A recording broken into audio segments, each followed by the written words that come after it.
¿Qué tal? Muy buenas noches. Nos da mucho gusto que nos acompañe en Puntos y Comas. Siempre es muy importante para nosotros su audiencia y esperamos que la información que compartimos con todos ustedes sea útil para que tengan mayor claridad cómo van sucediendo las cosas, cómo vamos caminando, cuáles son los antecedentes y los contextos de los procesos electorales y para que de esa manera usted pueda tomar mejores decisiones rumbo a los comicios del domingo 2 de junio del 2024. La historia que vemos ahora, esta historia donde hay un bloque opositor, donde hay tres partidos, PAN, PRI, PRD, que buscan encontrar un candidato para postularlo a la presidencia de la República, y enfrente un PRI disminuido, casi a punto de desaparecer, con solamente 2 gubernaturas menores y con una desbandada permanente de militantes hacia otros partidos o hacia organizaciones que ahora llaman independientes o ciudadanas. Todo eso es parte de un proceso larguísimo. En ocasiones no alcanzamos a distinguir los esfuerzos que la misma sociedad ha hecho para ir cambiando ciertas cuestiones que resultan lesivas para la vida política, democrática y social de la República, y por eso es importante de repente voltear un poco hacia atrás para ver si hemos caminado o no hemos caminado en algunos temas. Como por ejemplo, ustedes ven que en este momento hay una efervescencia muy grande porque surgen aspirantes a la precandidatura de la oposición como si fueran hongos después de la lluvia. Personas que en su vida no han tenido un significado mayor en la vida social o en la vida pública o en la vida política, y sin embargo estas coyunturas donde se pueden inscribir con la ilusión de que pueden juntar las firmas suficientes para ser considerados, pues provoca que mucha gente se apunte, aunque nadie lo apunte ni lo considere para algo serio. Pero miren ustedes, vamos a compartir con ustedes una información importante para que se dé cuenta de la dimensión de los avances que hemos tenido en el país en materia democrática. Sabemos que hay mucha insatisfacción todavía por el punto en donde nos encontramos. Sin duda que hay muchas cosas que tenemos que mejorar y que profundizar, pero también el tramo que hemos caminado ha sido verdaderamente grande. Tenemos la tabla número 1, donde hacemos una descripción detallada de lo que ha sucedido con los procesos electorales presidenciales desde 1934 hasta la fecha. Vea usted, por ejemplo, en 1934, cuando Lázaro Cárdenas del Río llegó a la presidencia de la República en 1934, parece increíble, pero es cierto. Usted no se lo imaginaría en estos tiempos, pero en 1934 el general Lázaro Cárdenas ganó con el 98.19% de los votos. Claro, en ese tiempo el gobierno organizaba las elecciones, el gobierno ponía las urnas, el gobierno quitaba las urnas, el gobierno llenaba las urnas o vaciaba convenientemente las urnas que no le convenía que estuvieran llenas, y al final de cuentas el mismo gobierno calificaba las elecciones o las calificaba la Cámara de Diputados convertida en colegio electoral, donde evidentemente predominaban los diputados del partido casi único para aquellos tiempos. Estamos hablando del Partido Nacional Revolucionario, que después se convirtió en el Partido de la Revolución Mexicana y que terminó siendo lo que ahora conocemos como Partido Revolucionario Institucional. Pero vea usted nada más.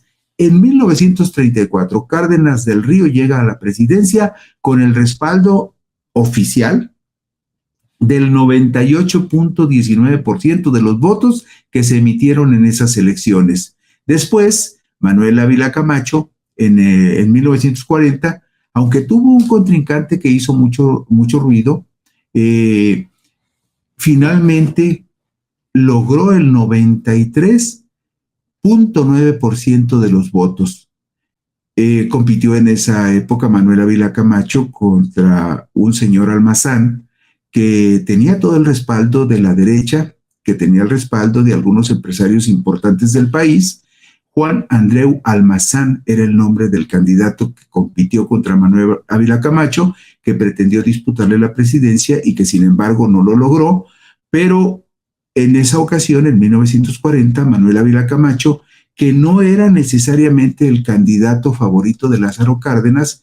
Él hubiera preferido a Francisco J. Mújica, que hubiera profundizado el proyecto de Lázaro Cárdenas, pero ante las presiones que existían en ese momento, presiones externas y presiones internas muy fuertes, el general Lázaro Cárdenas tuvo que asumir que se necesitaba un candidato menos de extrema izquierda, como era J. Mújica, y finalmente terminó siendo candidato Manuel Ávila Camacho, y ganó con el 93.9% de los votos. Después, las votaciones han ido disminuyendo, no de manera muy sensible, pero sí se nota un cambio. Por ejemplo, ya Miguel Alemán en 1946 solamente ganó con el 77%, Gustavo Díaz Ordaz todavía en el 64%, que fue el presidente que estaba en el gobierno cuando la matanza de estudiantes del 2 de octubre de 1968, Gustavo Díaz Ordaz todavía llegó con el 87.69%. Pero lo que quiero resaltar aquí miren, este es un dato muy interesante. En 1976, cuando fue candidato del PRI José López Portillo y Pacheco, el PAN tenía problemas internos muy fuertes y no lograron ponerse de acuerdo los panistas para postular candidato presidencial. Hubo un candidato de oposición en esa contienda de 1976, que fue Valentín Campa, del histórico Partido Comunista Mexicano, pero no tenía registro para competir oficialmente contra José López Portillo. Entonces, en esos comicios del 76, José López Portillo ganó con el 93.5% de los votos, pero hubo más de 1 millón de votos que recibió Valentín Campa, que se registraron como votos emitidos para candidatos sin registro. Fue meramente simbólica la presencia de Valentín Campa, pero fue una presencia que despertó mucha expectación porque fue el único opositor que tuvo José López Portillo y Pacheco en el 76 y compitió sin tener registro oficial el Partido Comunista Mexicano. Seguramente ustedes lo saben, el Partido Comunista Mexicano, fíjense bien, recibió oficialmente su registro, su primer registro oficial lo recibió hasta 1979. Hasta 1979 recibió por primera vez su registro oficial el Partido Comunista Mexicano.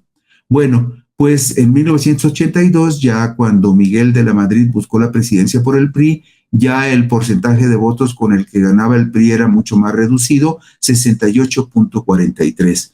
Pero llegamos a un punto de quiebre en la historia del país, en 1988. En 1988, Carlos Salinas de Gortari se enfrentó a Cuauhtémoc Cárdenas, que representaba al Frente Democrático Nacional. Un Frente Democrático Nacional que logró cohesionar a varias expresiones de izquierda y también algunos de los partidos que tradicionalmente jugaban con el PRI, como el Partido Auténtico de la Revolución Mexicana o el Partido Popular Socialista, que en algún momento fueron considerados así como paleros del PRI. Sin embargo, Cuauhtémoc Cárdenas Solórzano logró cohesionar a una enorme cantidad de fuerzas de izquierda para contender como candidato del Frente Democrático Nacional contra Carlos Salinas de Gortari en 1988. Y hago énfasis en este dato porque fue la última ocasión en que un candidato del PRI superó el 50% de los votos para ganar una elección, que además es muy discutible todavía a estas alturas, a 30 años de distancia.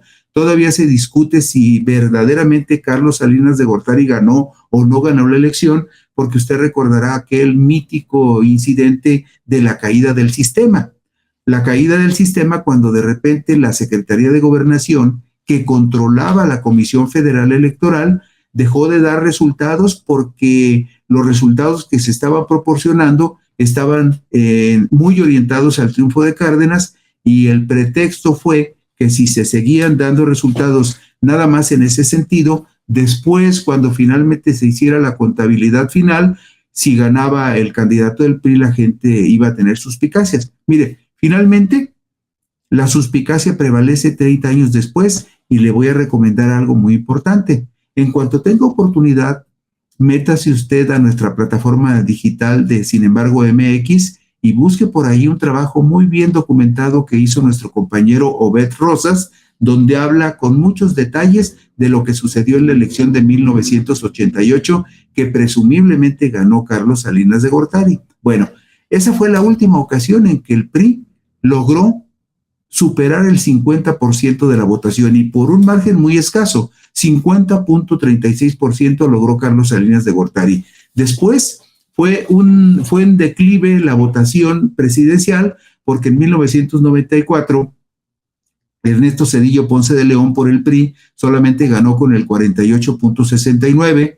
En el 2000, Vicente Fox, candidato de la coalición PAN Partido Verde, ganó con el 42.52%. Y vea usted qué caída tan horrible. En el 2006, siendo candidato a la presidencia Felipe de Jesús Calderón Hinojosa del PAN, ganó apenas con el 35.91% en una elección también muy controvertida. ¿Por qué? Pues porque fue cuando Andrés Manuel López Obrador reclamó que era necesario que se contara voto por voto y casilla por casilla, porque se presumió desde un principio y se sigue presumiendo todavía que en el 2006 se manipularon los resultados para que ganara Felipe de Jesús Calderón Hinojosa del PAN. El resultado oficial es que ganó con el 35.91%. Y en el 2012, Enrique Peña Nieto, como candidato del PRI y del Partido Verde, ganó con el 38.21%. Muy lejos ese 38.21% de las votaciones de 90, 80, 70% con los que tradicionalmente ganaba el Partido Revolucionario Institucional. Hay otro dato que es muy importante que usted considere, porque los hechos no son fortuitos ni producto de la casualidad. En 1982 fue cuando llegó precisamente al gobierno Miguel de la Madrid Hurtado, con el que llegó todo ese grupo de tecnócratas que impusieron en el país ese sistema neoliberal en donde se privilegió a una oligarquía, a un grupo de políticos corruptos y empresarios voraces que se asociaron para hacer negocios, que se quedaron con la mayoría de las empresas que entonces pertenecían al gobierno, y fue cuando empezaron a aparecer muchos millonarios ricos de nuestro país en las listas de millonarios más importantes del mundo. Pero fue a partir de la llegada de Miguel de la Madrid Hurtado. Luego él le hereda la presidencia a Carlos Salinas y así se van. Pero ese modelo que se impuso al país durante 36 años empezó justamente con Miguel de la Madrid. Cuando Miguel de la Madrid es designado candidato a la presidencia de la República, lo elige José López Portillo, él designa a Carlos Salinas de Gortari como el responsable de elaborar el plan de gobierno para el sexenio 82-88. Entonces, ahí empezó este proyecto del gobierno neoliberal y también allí empezó justamente la debacle del PRI, que dejó de ser el Partido Revolucionario Institucional para convertirse en el partido de los tecnócratas. Muchos priistas se quejan de lo que sucedió a partir de 1982, pero la mayoría aceptaron de manera dócil que les despojaran del partido, que les despojaran de lo que era su personalidad y su significado histórico como presuntos herederos de la revolución, y las consecuencias son que a partir de 1982 empieza el derrumbe del PRI y de ese sistema de partido casi único. Y para complementar este punto, vamos a revisar de manera muy rápida qué es lo que ha pasado con las votaciones de las tres principales fuerzas políticas que han participado en las elecciones presidenciales. Mire usted, estas son las 5 más recientes votaciones presidenciales de candidatos del PRI. Si usted observa con detalle, estamos viendo allí a Ernesto Zedillo, Francisco Labastida, Roberto Madrazo, Enrique Peña Nieto y José Antonio Meade Curibreña. Las votaciones más bajas las tuvieron Roberto Madrazo Pintado en el 2006, con apenas 9 millones de votos, y José Antonio Meade en el 2018 con poquito más de 9 millones de votos. Pero la votación más alta que lograron los priistas en estos 5 procesos electorales presidenciales fue la de Peña Nieto en el 2012, cuando ganó con 19 millones de votos. Nos vamos a las votaciones de los últimos 5 procesos electorales en los que participó el PAN, y la votación más alta que el Partido Acción Nacional ha logrado en su historia fue la de Vicente Fox Quesada en el año 2000, cuando ganó la presidencia con 15.989.000 votos. Las otras votaciones fueron muy bajas. Por ejemplo, Fernández de Ceballos en el 94 apenas tuvo 9 millones. Felipe de Jesús ganó en el 2006 con 15 millones, un resultado muy discutido. Josefina Vázquez Mota en el 2012 apenas hizo 12 millones y Ricardo Anaya Cortés se quedó muy corto con 12 millones en el 2018. Y después, en la historia electoral de la izquierda de los últimos 6 procesos, incluyo los 6 porque incluyo las 3 ocasiones que Cuauhtémoc Cárdenas fue candidato a la presidencia de la República en 1988, 1994 y 2000, y las 3 ocasiones en que Andrés Manuel López Obrador fue candidato en el 2006, en el 2012 y en el 2018. Pero como conclusión, la votación más alta que hemos visto en este país en los últimos 30 años es la que logró Andrés Manuel López Obrador con 30 millones de votos en el 2018, que le representaron el 52% de los votos totales que se depositaron en las urnas. Esto nos refleja, por un lado, el desgaste sistemático del PRI, la caída sistemática del PAN y el surgimiento de esta fuerza de izquierda con el nombre de Morena, que lleva a López Obrador a obtener la más alta cantidad de votos en los últimos 30 años, con 30.033.000 votos, y también el porcentaje más alto en los últimos 30 años, porque el porcentaje de López Obrador supera el porcentaje que Salinas logró en 1988, cuando fue la última vez en que un priista superó el 50% de los votos. Mañana por aquí nos encontramos en Puntos y Comas. Les agradecemos mucho la gentileza de su atención y si les apetece, por aquí nos vemos. Descansen.